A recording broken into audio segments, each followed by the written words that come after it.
Okay, let's talk about Fiserv. Now, this company is an absolute titan in the fintech world. I mean, they're the essential plumbing for thousands of banks and merchants.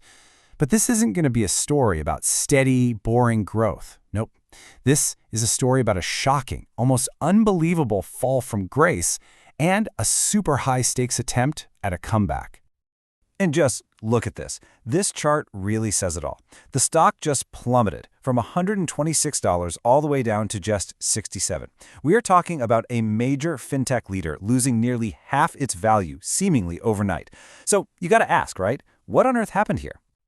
And look, this wasn't just some market overreaction or a case of the jitters. The actual fundamentals of the business were cracking. In the third quarter of 2025, their adjusted earnings per share, a key way to measure how profitable they are, fell by a staggering 11% year over year. The alarm bells weren't just ringing at this point, they were absolutely screaming. So that brings us right to the heart of it, the central question for this whole explainer. How does a company this big, this powerful, get things so catastrophically wrong? It's time to stop talking about what happened and start digging into why it happened. All right, let's put on our detective hats and diagnose the damage. In this first section, we're going to uncover exactly where the cracks in Fiserv's foundation started to show and what that tells us about the real health of the business. And you know where we can start? With a pretty blunt admission, right from the top. The new CEO, Mike Lyons, came out and said it plainly. Our challenges are largely of our own doing. He's saying this wasn't a bad market. This was on us. And that's a huge piece of the puzzle, right? It means the rot was coming from inside the house. So what were these self-inflicted wounds? Well, they really fall into four main buckets. First, this illusion of growth they called the Argentina mirage. Then, a really dangerous pattern of not investing enough in their own tech and service. Third, a culture that was all about short-term wins. And finally, just some real weakness in key parts of the business.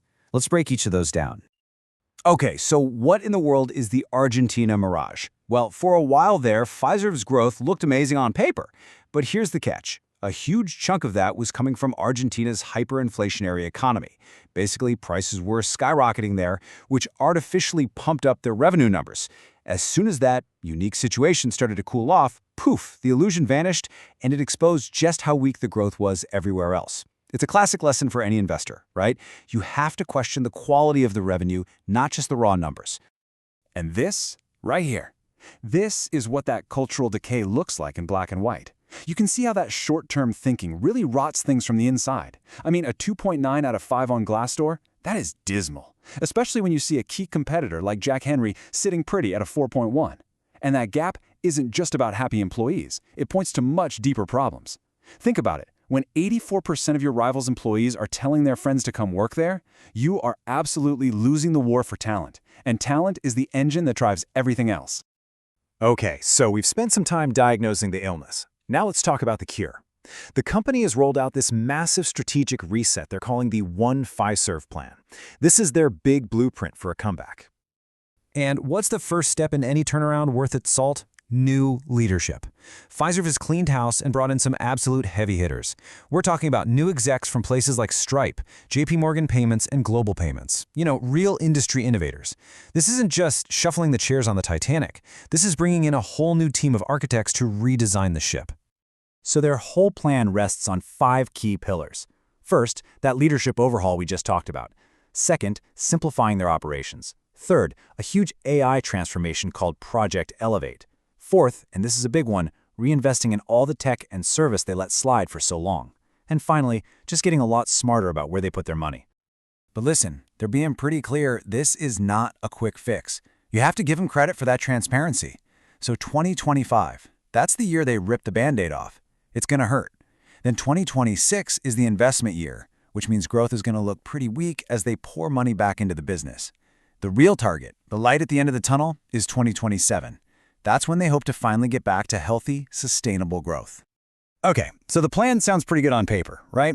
But what are the actual real-world odds of this thing working? In this next section, we're going to separate the plan from the reality. We'll look at the risks and ground this whole comeback story in some cold, hard data. And here it is. This is the sober reality check. According to data from firms like McKinsey and BCG, only about 1 in 4 of these major corporate turnarounds actually succeed. Yeah, just 25%. The most likely outcome, statistically speaking, is that the company kinda stabilizes, but just keeps underperforming. The odds are definitely not in their favor. But look, tough doesn't mean impossible. Not at all. We have seen giants pull themselves back from the brink before. Just think about Microsoft under Satya Nadella. He completely transformed a toxic, siloed culture. Or look at Adobe, which took a massive short-term hit to rebuild its entire business model around subscriptions. It can be done. So the key here is to know the specific hurdles facing Fiserv. What could trip them up? Well, the biggest one is execution fatigue. What if that cultural change just doesn't stick? Then there's the very real danger that their core banking business stays weak. Or what if the turnaround takes too long and investors lose patience? And on top of all that, you've got lawsuits alleging they were misleading people about their growth. These are serious risks. Okay, so we've diagnosed the problem, we've looked at the rescue plan, and we've weighed the risks. What's the final verdict for an investor? Where does that leave us? Let's pull all this together into a clear takeaway. I love this because this is the scorecard. Forget the fancy promises from management. These are the hard, verifiable metrics you need to be watching. Are their financial forecasts actually getting more accurate? Is that key banking segment finally stabilizing? Are those awful Glassdoor scores starting to tick up? And maybe most important of all, are they holding on to their major clients? This is how you measure real progress, not just talk. And this slide really gets to the heart of the investment thesis.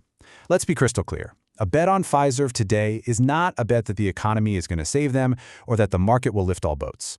It is a very specific, targeted bet on a credible new leadership team and their ability to pull off a really difficult cultural transformation and execute flawlessly. This is a high difficulty, high reward kind of play.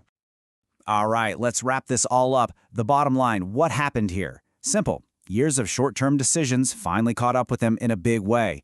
What's changing now? A brand new leadership team is attempting a full cultural and operational reset. What should you be watching? Those verifiable metrics on our scorecard, not just their promises. So, what's the verdict? This is a classic high-risk, high-reward turnaround play. You have to trust, but you absolutely have to verify. Which leaves us with one last, really fascinating question. 10 years from now, are we going to look back at this moment and see Fiserv as a masterclass in corporate renewal, or will it just be another cautionary tale of a giant that simply couldn't get out of its own way?